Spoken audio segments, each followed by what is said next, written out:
Hi, I'm Nick Palmisano, and this is the Bad News Network. Go f*** yourself, San Diego.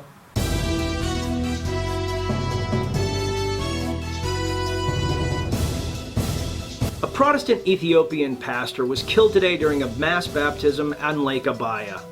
When reached for comment, the crocodile that did it said, "What? I'm Episcopalian." On Wednesday, First Lieutenant Joshua Yabat stole an M1068 armored personnel carrier and drove it all the way from Fort Pickett to Richmond, Virginia, some 60 miles, while live tweeting, "Wu-Tang Clan ain't nothing to f*** with." The military broke into 3 camps over this shocking event. First was the camp that reveled in correcting everybody that called the armored personnel carrier a tank, quickly correcting them and saying it's actually an M577. Second was the camp that reveled even more in correcting the M577 crowd and letting them know that it was actually the updated M1068. This was their way of letting them know that they are better than you. And lastly was the E4 camp that boisterously announced, "Finally, an officer that f***ing gets it." In related news, the Fort Pickett Mechanic Cell all received meritorious service medals for maintaining an M1068 so well that it was able to travel 60 miles without breaking down or throwing track. Bravo! Exciting news in Afghanistan as the government has finally agreed to a ceasefire with the Taliban. I'm pretty sure the war is finally over. Seriously. No, really, mission accomplished.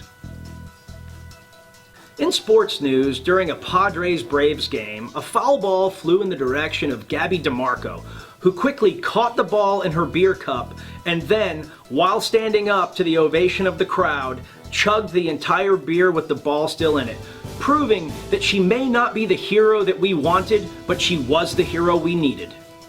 In labor news, the U.S. unemployment rate is down to 3.8%, the lowest it has been in 50 years. That's it. There's no joke. Yay us.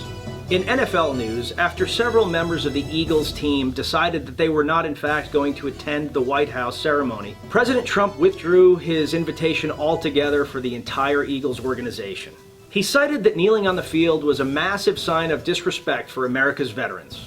When reporters pressed Press Secretary Sarah Huckabee Sanders about the issue, stating that, in fact, no Eagles players had actually kneeled at all throughout the entire season, Huckabee Sanders was quick to reply, "Don't let this distract you from the fact that in 2017 the Atlanta Falcons blew a 25-point lead in the Super Bowl against the 5-time champion New England Patriots." In North Korea news, President Trump has been taking a lot of flack for saying that he doesn't really need to prepare that much for the nuclear summit, because attitude is the most important thing. With that in mind, the president has announced that his negotiation team will consist entirely of Shia LaBeouf, Dennis Rodman, and Donna Meagle from Parks and Rec.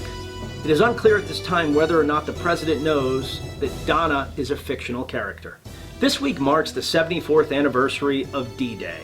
To commemorate this monumental event in the world's fight against tyranny, many semi-hot 20-nothing celebutantes cited back then 18 to 19-year-olds fought against the Germans, whereas now 18 to 19-year-olds just eat Tide Pods. When asked if they were planning on joining the military to make up for their generation's apparent lack of service, they all quickly replied, "We'd like to, but we feel like we're doing a lot more good posting scantily clad images while holding guns and wrapped in the American flag on Instagram than we would be on the field of battle." In Samantha Bee news, she really struck a chord with, "Oh my God, I don't care!" And that's it for this week. I'm Nick Palmisano, and this is the Bad News Network. Our news is at least as bad as the news you're already getting, but at least we put some thought into it.